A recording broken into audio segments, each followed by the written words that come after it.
बर्तमान जदि जो भाया इलेक्ट्रिक बिल उतुते बढ़ुची लोक साधारण लोक परिवार लोक दे पारना गोटे गरीब लोक दे पारुनी गोटे किलोवाट बिजुली प्राय समस्त घरे लगी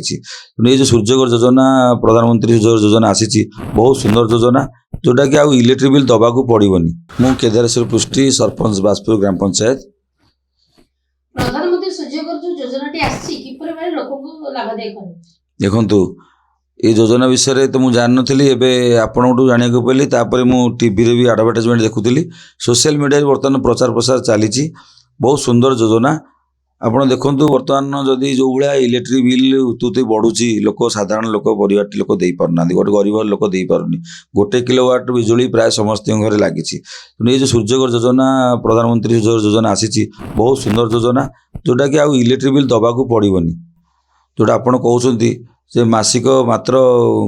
5640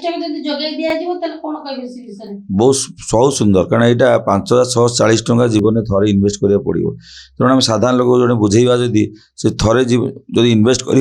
सारा जीवन से इलेक्ट्रिक बिल दबा को पड़ोनी जगह के बेसी दरकार ना छात गटे होता दरकार 100 वर्ग फुट भी यहाँ हो 5640 टका थे डिपोजिट कर लोक मैंने तार सुफल पाइबा जीवन सारा इलेक्ट्रिक बिल देवेनी तो आम घरे घरे पहुँचा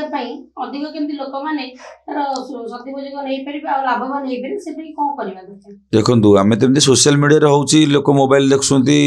समस्त तो गरीब लोक हाथ में मोबाइल ना कि टीवी ना तेणु आम या सरपंच भाव द्वारा आप मुझे जानी आज तो मोर कर्तव्य प्रत्येक वार्ड मेम्बर जरिया किसी आमर अच्छा माँ मैंने अच्छा आमर समाजसेवी अच्छा जरिया साई साई वार्ड वार्ड गाँ गाँ बुलिक जदि आम यहाँ जनइबा जे सरकार गोटे सुंदर योजना आसी प्रधानमंत्री सूर्यघर योजना यहाँ आप सुफल पाइबे एति टंका दिंतु 5640 टका लगे यार बेनिफिट पाइबे तेणु मुझे देखुची मोर आगे मोर इलेक्ट्रिक बिल दबा पड़े बहुत अधिका प्रथम मुझे चाहूँगी मोरी घरे लगेबी मो घर लगेबी जो मुझ सुफलटा पाइली निहाती मत देखिकी मोर पंचायत समस्त बासिंदा निहाती आग को बढ़े सरपंच बेनिफिट आम भी से बेनिफिटा नबू